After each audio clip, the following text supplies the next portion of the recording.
بسم اللہ الرحمن الرحیم۔ ہمارا جو آج کا لیکچر ہے یورپین ہسٹری لیکچر سیریز کا لیکچر چیپٹر نمبر 4 ہے اور اس کا لاسٹ پارٹ ہے نیپولین ایز اے ریفارمسٹ۔ پچھلے لیکچرز میں ہم نے دیکھا، پہلے ہم نے نیپولین پہ تھوڑا سا انٹروڈکشن دیا کہ نیپولین کہاں پیدا ہوا، اس نے کس طرح کی لائف گزاری، اچیومنٹس کیا تھی، کس طرح اس کا ڈاؤن فال ہوتا ہے۔ پھر نیپولین کی وارز کا ہم ذکر کرتے ہیں، پھر نیپولین کے کانٹیننٹل سسٹم کا ذکر کرتے ہیں۔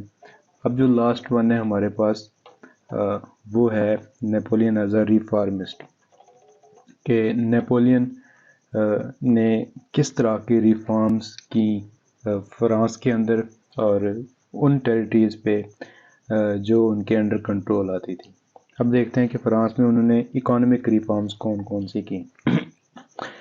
انہوں نے بینک آف فرانس کو اسٹیبلش کیا، ایک سینٹرل بینک بنایا، first time in the history of Europe, giving monopoly to central bank and backing it firmly with gold and silver. Gold اور سلور کے ساتھ اس کو بیک کیا۔ اس نے لیبر مارکیٹ کو بنایا، کس طرح بنایا؟ انہوں نے بین کیا ٹریڈ یونینز پہ، پاس بکس انٹروڈیوس کرائیں to limit the movement of workers. فرض کریں فرانس ہے، اس کے ایک شہر سے دوسرے شہر کی طرف ورکرز موو نہیں کر سکتے تھے، وہ جس انڈسٹری میں تھے وہ اسی میں رہتے تھے۔ تو اس طرح کے انہوں نے سسٹم بنایا، پاس بکس بنائی۔ اچھا، control of prices and supply of goods, انہوں نے پرائسز کو کنٹرول کیے رکھا فوڈ کی۔ کس طرح؟ انہوں نے سب سے پہلے جیسے ہی ان کو کنٹرول کیا فوڈ پرائسز کو، تو بریڈ کے لیے کوئی ریورٹس نہیں ہوئے، کسی قسم کی کہیں پہ بھی کوئی احتجاج نہیں ہوئے روٹی کے لیے، جو کہ پہلے ریولوشن میں ہو رہے تھے۔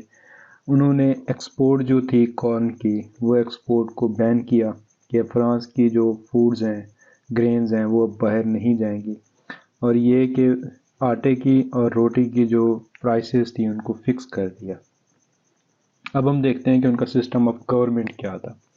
انہوں نے پرفیکٹس کو اپوائنٹ کیا کہ جو بھی جس فیلڈ کے قابل لوگ تھے انہیں کو اسی فیلڈ میں ایڈجسٹ کیا۔ کیا کیا؟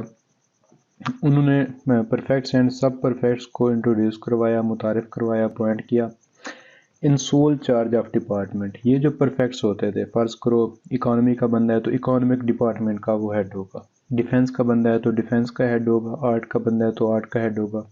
اس طرح پرفیکٹ لوگوں کو لے کے آئے اپنی گورنمنٹ کو رن کرنے کے لیے۔ These were only responsible to Napoleon only, یہ صرف نیپولین کو جواب دہ ہوتے تھے۔ اچھا، اس کے علاوہ میئرز آف اسمال ٹاؤنز بھی اسی طرح تھے۔ اچھا، کمیون ور اپوائنٹڈ بائی دیز پرفیکٹس، یہ پرفیکٹس جو ہیں یہی یہ لوگ میئرز کو اپوائنٹ کرتے تھے۔ Mayors of the towns of population more than 10,000 were appointed by central government. تو اس طرح انہوں نے پرفیکٹس کو انٹروڈیوس کروایا۔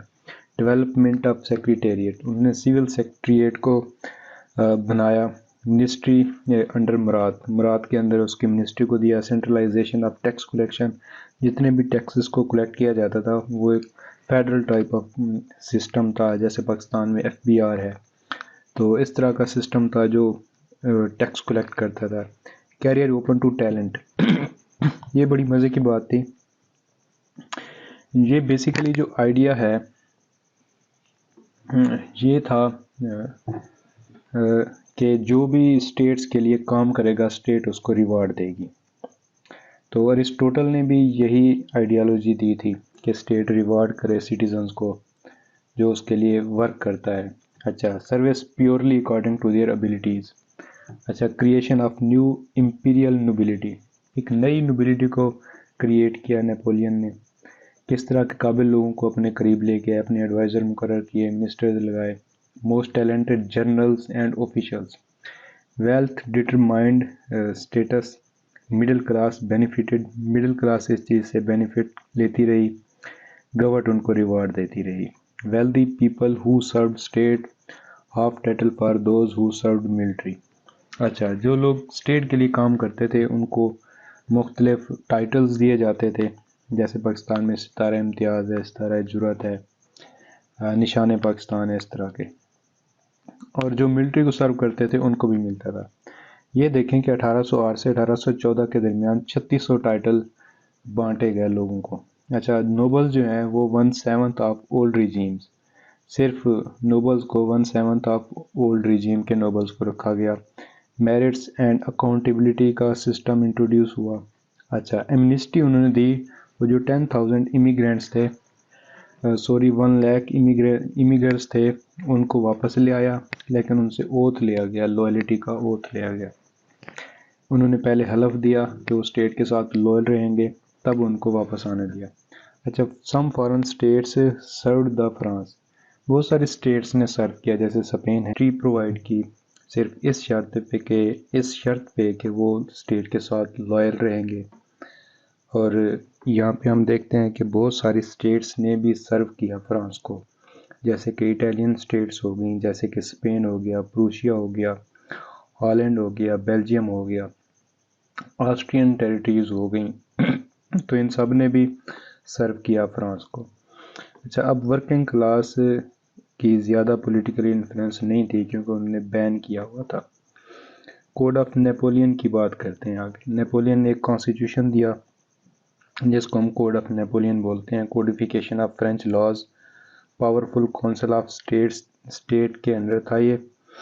اچھا، 84 سیشن ہوئے اس کے، نیپولین نے جن میں سے 36 اٹینڈ کیے۔ اس کے ٹوٹل آرٹیکل جو تھے وہ 2287 تھے، 2287 آرٹیکل۔ اچھا، اس میں کیا تھا، اس کی سگنیفیکنس کیا ہے؟ یہ جو کوڈ تھے، یہ جو لاز تھے، prominence to Roman laws, Roman law کو ایکسیپٹ کیا گیا، to other nation, state nation نے بھی اس کو ایکسیپٹ کیا۔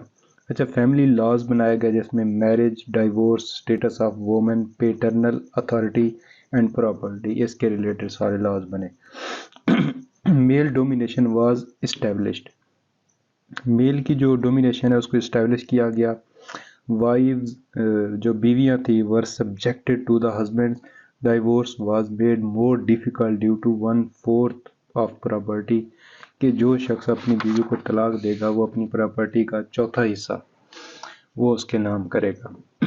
تو اس وجہ سے جو میرجز تھیں وہ ڈیفیکلٹ ہو گئیں، ڈائیورس جو تھیں وہ ڈیفیکلٹ ہو گئیں۔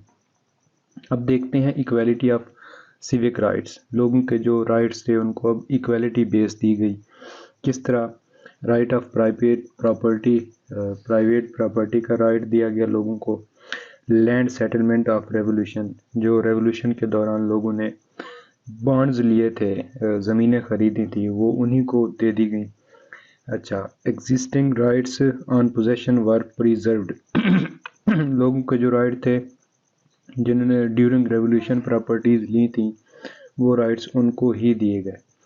کوڈ آف سول پروسیجر آیا، جیسے سول لاز ہوتے ہیں، capital punishments, imprisonments, deportation for life, confiscation of goods, penalties, یہ ساری فکس کی گئیں۔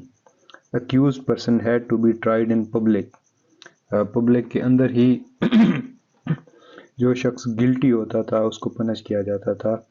نو پروویژن آف ہابیز کارپس، کہ جو اسٹیٹ انلیگلی کسی کو پکڑ لیتی ہے، ہائڈ کر لیتی ہے یا قید کر لیتی ہے تو اس کا کچھ بھی قانون نہیں تھا۔ Code of criminal procedure and penal code, یہ دیا گیا، کرمنل پروسیجر 1808 میں آیا، پینل کوڈ 1810 میں آیا۔ کرمنل پروسیجر کی بات کرتے ہیں تو اس میں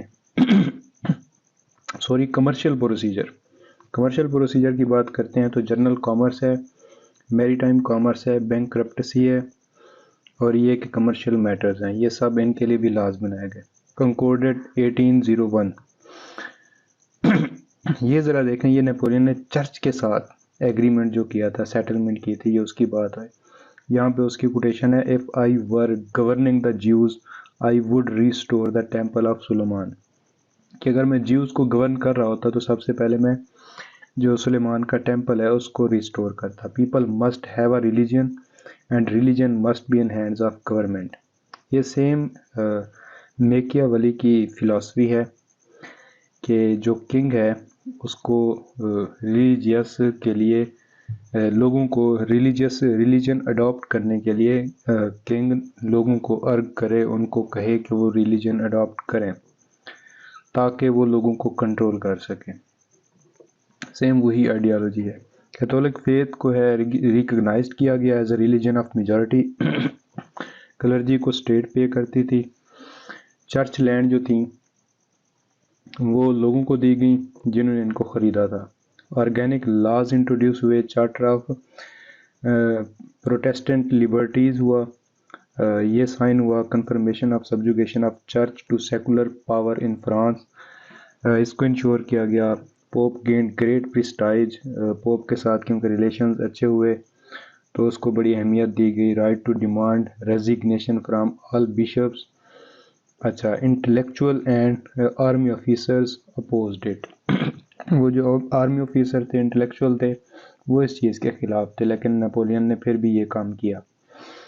انہوں نے کیا کیا، انہوں نے پوپ کو، بشپ جو پوپ تھا اس کو بہت ساری اتھارٹی دی، چرچ کو دوبارہ اس نے پاورز دی۔ فائنینشیل مینجمنٹ دیکھیں کہ اس کی اکانومی جو تھی وہ ریجڈ تھی، کرپٹ آفیشل تھے ان کو پنشمنٹ دی جاتی تھی۔ Forcing other state to support French army, میں آپ کو بتا رہا تھا کیونکہ دوسری اسٹیٹس پہ قبضہ تھا نیپولین کا، فرانس کا، تو جو آرمی تھی وہ ان کے خرچے پہ چل رہی تھی، اور بینک آف فرانس جو ہے وہ اسٹیبلش ہوا۔ ایجوکیشن کی بات کرتے ہیں، نیپولین نے پرائمری اور ایلیمنٹری اسکول بنائے ان ایوری کمیون، مطلب ہر ڈسٹرکٹ میں، ہر صوبے میں، ڈویژن میں، سپروائز بائی پرفیکٹس اینڈ سب پرفیکٹس، جو اس کے پرفیکٹس اور سب پرفیکٹس تھے وہ اس کو سپروائز کرتے تھے۔ گرامر اسکول بنائے، special training in Latin, French, elementary science, lycees and high schools, اچھا انہوں نے گرامر اسکول بنائے، اسپیشل ٹریننگ اسکول بنائے، ہائی اسکول بنائے، یونیورسٹی آف فرانس بنائی، اسپیشل اسکول بنائے، سول سروسز اسکول بنائے، ٹیکنیکل اسکول بنائے، ملٹری اسکول بنائے، اوپننگ آف نیو اسکولس، نئے اسکول بھی بنائے۔ اچھا only licensed by university of France, university of France ان سب کو لائسنس ایشو کرتی تھی۔ انسٹیٹیوٹ آف فرانس انہوں نے اسٹیبلش کیا 1795 میں، جو کہ ورک کرتا تھا ان physical sciences, arts, math and literature. Female education کے وہ فیور میں نہیں تھا۔ اب یہ دیکھیں کہ اگلا اس کا کیا کام تھا، پبلک ورکس، انہوں نے پبلک میں کیا کیا کام کیے۔ اچھا سپلینڈڈ ہائی ویز، انہوں نے 220 ملٹری روڈ بنائے، جن میں سے جو 30 تھے وہ پیرس سے لے کے بارڈر تک جاتے تھے، کیونکہ یہ ایک ملٹری مائنڈ سیٹ کا بندہ تھا، تاکہ یہاں سے ملٹری کو موبلائز کرنے کے لیے، ویپنز کو موبلائز کرنے کے لیے جو پیرس سے بارڈرز تک جاتے تھے، تاکہ جنگ کے دوران وہ ان کو یوٹیلائز کر سکے۔ To trans alpine roads, Paris to touch with Turin, Milan, Rome and Naples, ان نے کچھ روڈز بنائے، ریلوے روڈز بھی تھے، دوسرے روڈز بھی تھے، سوری ریلوے نہیں تھے، دوسرے روڈز تھے جو فرانس سے اٹلی کی طرف جاتے تھے۔ اچھا پھر اس نے بریجز بھی بنائی آسٹرلیڈز میں اور جینا میں۔ اچھا کینالز اور واٹر ویز بھی بنائے، پرفیکٹ اینڈ سی پورٹس انلارجڈ، بہت سارے سی پورٹ جو تھے ان کو بڑھایا گیا۔ پیٹرونیج آف آرٹ، یہ کیا تھا، پیرس کو بہت زیادہ خوبصورت بنایا گیا۔ اچھا بہت سارے ایونیو جو ہے وہ بنائے گئے، پلیئر سٹی آف یورپ، سین یہ ہوتا ہے کہ ایٹ دا لاسٹ جب اس نے اتنا ورک کیا فرانس کے اندر، اسپیشلی پیرس کے اندر، تو یہ اس وقت player city of the Europe کہا جانے لگا۔ تو یہ تھیں نیپولین کی reforms, economic, social, cultural and educational and political reforms. تو یہاں تک ہم نے پڑھا نیپولین ایز اے ریفارمسٹ، یہاں پہ ہمارا چیپٹر کلوز ہوتا ہے۔ اگلے لیکچر میں ہم سی ایس ایس میں جو یورپین ہسٹری میں پاسٹ پیپرز میں کوشچن آئے اس چیپٹر کے ریلیٹڈ وہ ڈسکس کریں گے، اور ساتھ ہی ریکمینڈڈ بکس میں سے کوٹیشنز نکال کے آپ تک پہنچائیں گے، اور یہ کہ یہ بتائیں گے کہ کون سی کوٹیشن کون سی بک میں سے لی گئی ہے، اور یہ کہ یہ جو ہم نے لیکچر کمپائل کیے یہ صرف اور صرف ریکمینڈڈ بکس میں سے ہم نے کمپائل کیے، تاکہ ہمارے سننے والوں کو کبھی بھی کسی ریکمینڈڈ بک کو پڑھنے کی ضرورت نہ پڑے، اور ایک کمپلیٹ کمپریہنسو طرح کا ایک لیکچر آپ کو اس فارم میں ملے کہ آپ کو دوبارہ کوئی کتاب پڑھنے کی ضرورت نہ پڑے۔ تو بہت بہت شکریہ آپ کے سننے کا۔